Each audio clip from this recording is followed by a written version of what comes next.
Olá, meu nome é João Balbino. Te dou boas-vindas ao nosso canal. Nesse vídeo, nós veremos instruções claras da Escritura Sagrada para uma jornada bem-aventurada. Todas as pessoas que possuem uma mentalidade sadia querem ser bem-sucedidas, querem ser felizes e também querem que as pessoas à sua volta sejam bem-sucedidas, sejam felizes. Isso é natural. A Bíblia, em diversas passagens, promete felicidade. Anuncia qual é o caminho para a vida feliz, que é sempre o caminho da vida vivida na fé em somente Cristo. Consideremos algumas referências bíblicas, textos que prometem felicidade. Por favor, vou lhe dar as referências, depois você lê na sua Bíblia. Salmos 1, Salmos 128, Provérbios, capítulo 16, versículo 20, Evangelho de João, capítulo 13, versículo 17, 1 de Pedro, capítulo 3, versículos 10 ao 12 e tem outros textos. Pergunto, você quer ser feliz? Uma das coisas que já aprendi é que muitas pessoas, incrivelmente, não desejam se livrar dos problemas e dos sofrimentos que as afligem. Há pessoas que estão sofrendo, há pessoas que estão enfrentando diversos problemas, mas nem todas as pessoas que se encontram sofrendo e enfrentando problemas se dispõem a promover reformas na vida, as reformas necessárias e entrar num caminho de pôr um fim em seus sofrimentos e problemas. Por exemplo, há pessoas que estão enfrentando problemas de saúde, mas não mudam os seus hábitos alimentares. Não eliminam do cardápio aqueles alimentos que todos sabem que fazem mal. Não tiram os farináceos, seguem comendo farinhas, não tiram açúcar, não eliminam os alimentos ultraprocessados, seguem ingerindo embutidos, bebendo refrigerantes e outras coisas nocivas. Não se expõem à luz solar, não fazem exercícios físicos rotineiramente, não se cuidam adequadamente. Há pessoas que, por causa de seu temperamento e também por causa de decisões erradas, estão enfrentando problemas no matrimônio, estão enfrentando problemas com os filhos, problemas na economia, vários problemas.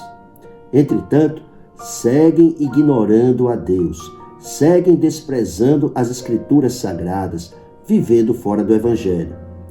Eu gostaria que você entendesse, já nesse início, que o Evangelho é a resposta e a solução do céu para tudo. Hipócrates, que é considerado o pai da medicina, disse: antes de curar alguém, pergunte à pessoa se ela está disposta a desistir das coisas que a fizeram adoecer. Nosso tema é: seja praticante da palavra de Deus e você será feliz naquilo que fizer. Por favor, leiamos.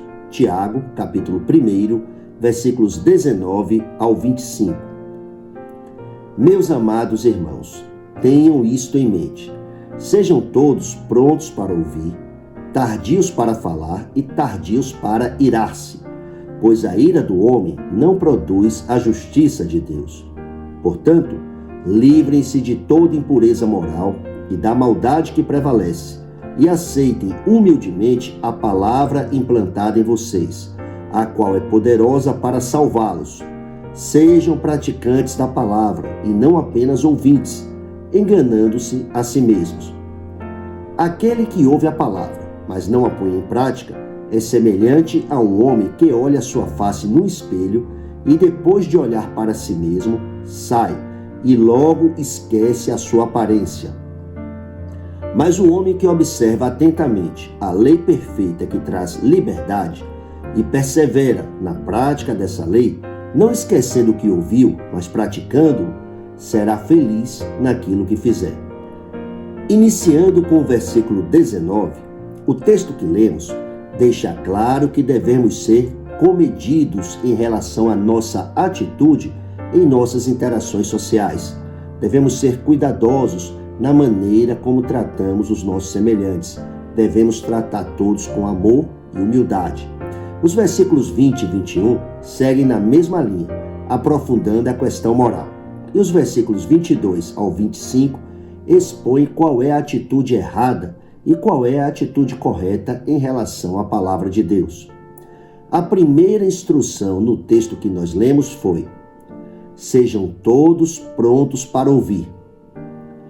Precisamos cultivar a disposição de ouvir o outro. Precisamos aprender a ouvir o outro com atenção, ouvir o outro com empatia, ou seja, ouvir o outro procurando compreender as reais necessidades do outro, procurando entender os sentimentos e os anseios do outro. Ouvir é um serviço cristão fundamental. O que mais precisamos? A segunda instrução no texto foi: sejam todos tardios para falar. Há pessoas que são um tanto presunçosas, que sempre agem como se tivessem a resposta para tudo. São rápidas para falar, rápidas em dar as suas opiniões, rápidas em oferecer os seus diagnósticos, rápidas em apresentar as suas soluções, etc. Essa atitude é errada. Pessoas crentes que são apressadas para falar, em primeiro lugar, demonstram que ignoram ou que não se importam com a orientação da Escritura, notadamente o texto que nós lemos em Tiago, capítulo 1, versículo 19, que disse: sejam tardios para falar. Em segundo lugar, pessoas apressadas para falar demonstram que não se importam com o outro, demonstram que valorizam pouco, ou até mesmo que não valorizam o outro. Ainda no versículo 19, a Bíblia diz: sejam todos tardios para irar-se. Você conhece pessoas que se iram facilmente? De onde vem essa ira? A ira vem de dentro delas. A ira é resultante de sentimentos adoecidos. A ira resulta de mágoas. É a consequência de feridas, de frustrações e de coisas semelhantes. Diz Lucas capítulo 6, versículo 45: o homem bom tira coisas boas do bom tesouro que está em seu coração, e o homem mau tira coisas más do mau tesouro que está em seu coração, porque a sua boca fala do que está cheio o coração.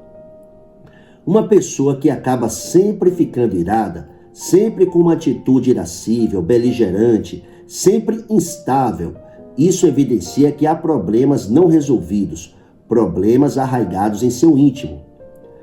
Dentro de cada um de nós há muita coisa armazenada.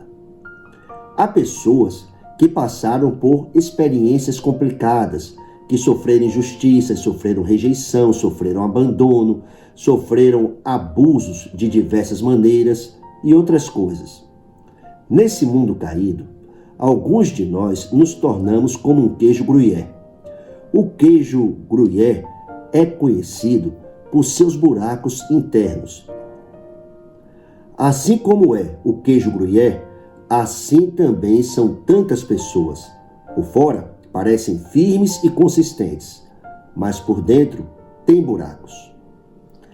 Quando não reconhecemos esses buracos internos, quando nós os negamos e os mantemos sem resolver, quando recusamos nos abrir, tudo que uma pessoa esconde acaba exercendo poder sobre ela.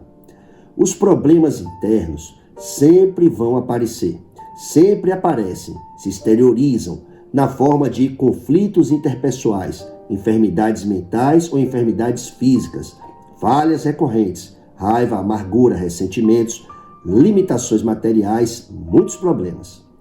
De diversas maneiras, os nossos buracos internos determinam o nosso exterior, interferem no fluxo da nossa vida. Para ter a cura, todos precisamos do Evangelho. Precisamos ter paz com Deus. Precisamos do Evangelho, que é somente Cristo. Quando a Bíblia diz: sejam todos tardios para irar-se, fica claro que não podemos errar na nossa maneira de tratar as pessoas. A ninguém é dado o direito de andar por aí dando um mau testemunho, irado, extravasando a sua ira. Em Efésios capítulo 4, versículos 26 ao 27, a Bíblia diz: quando vocês ficarem irados, não pequem. Apaziguem a sua ira antes que o sol se ponha e não deem lugar ao diabo. Observe que a questão não é se ficaremos irados. O texto diz: quando vocês ficarem irados, não pequem. É certo que ficaremos irados, mas não podemos pecar. Nós precisamos, o mais brevemente possível, apaziguar a nossa ira, pacificar a nós mesmos.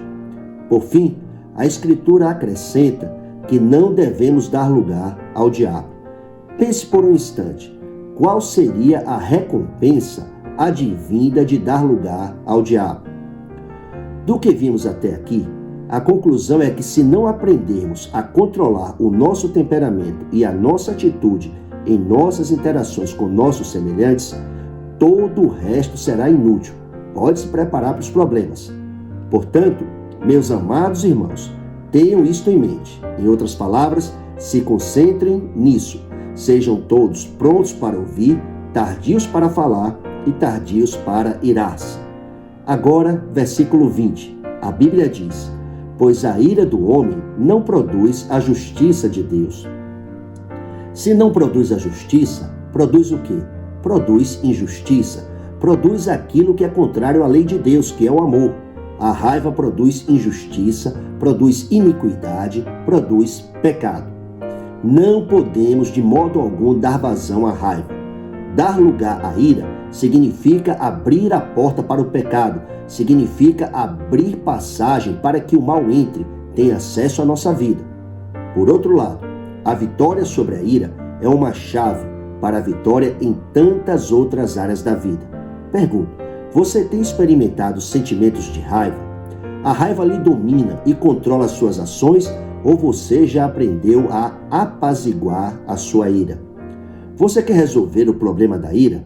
Pergunto, como resolver o problema da raiva? Para isso, versículo 21. Portanto, livrem-se de toda impureza moral e da maldade que prevalece e aceitem humildemente a palavra implantada em vocês, a qual é poderosa para salvá-los.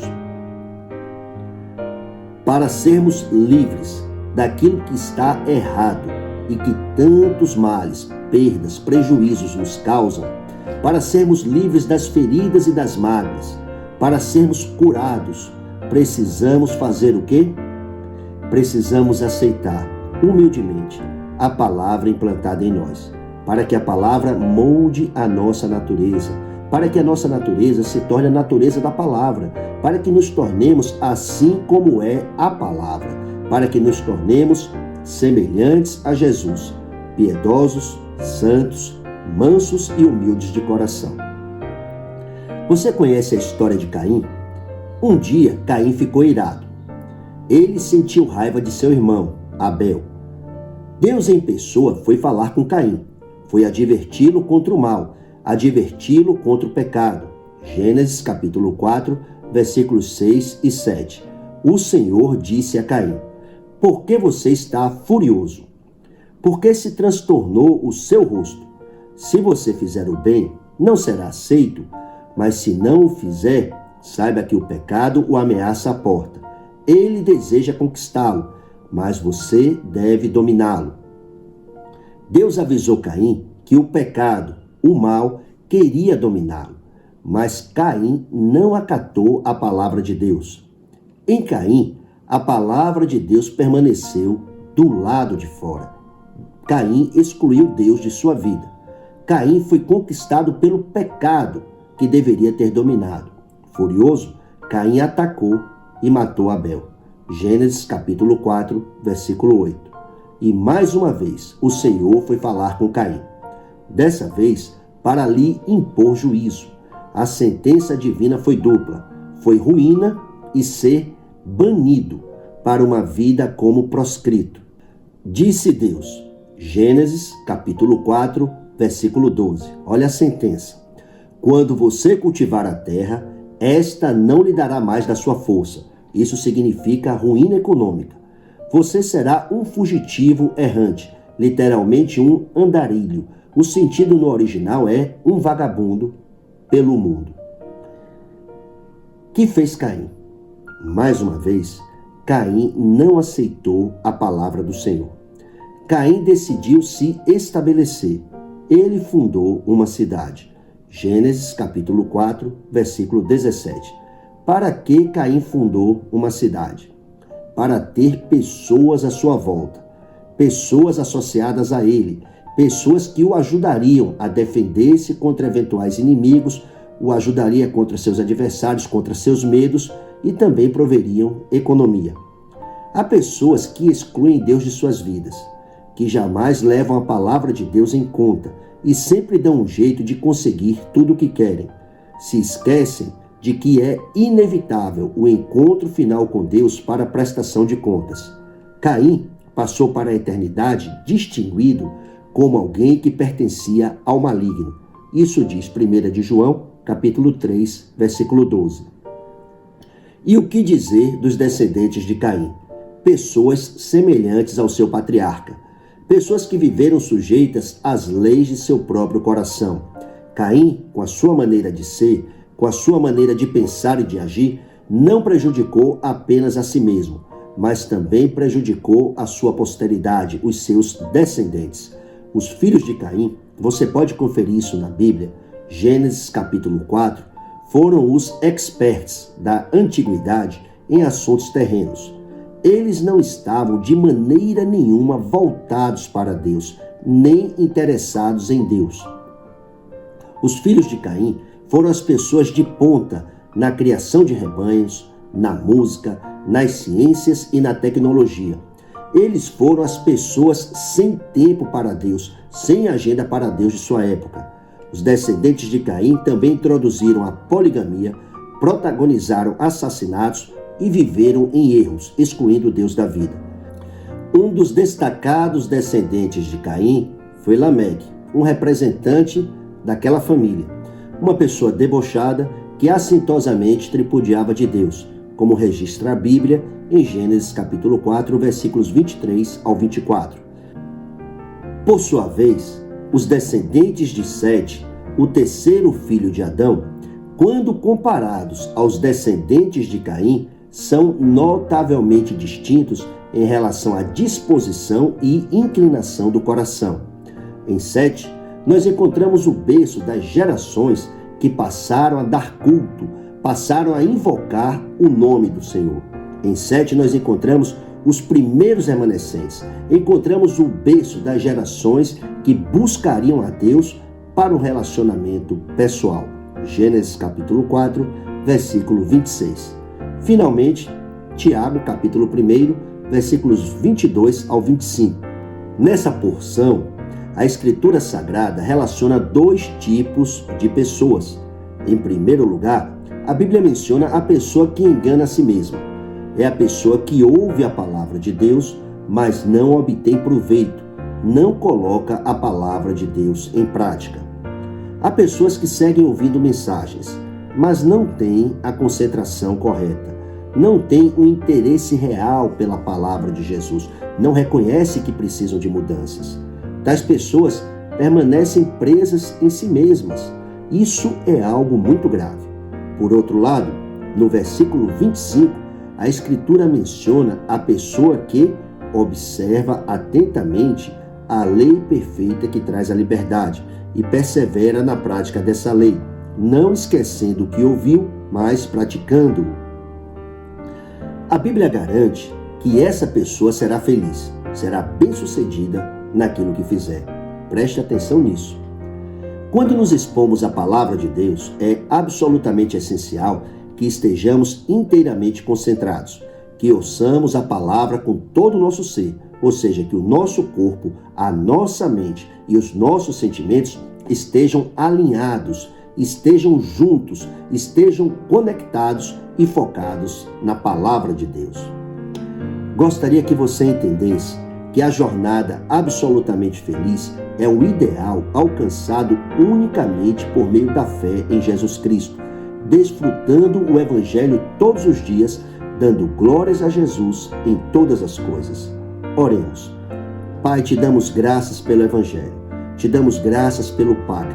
Te damos graças por tua palavra, que está em nós. Que a tua palavra permeie todo o nosso ser e que as nossas expressões, as nossas palavras, os nossos atos, as nossas escolhas, as nossas atitudes, que o Senhor nos conceda a graça de nós glorificarmos ao Senhor de todas as formas.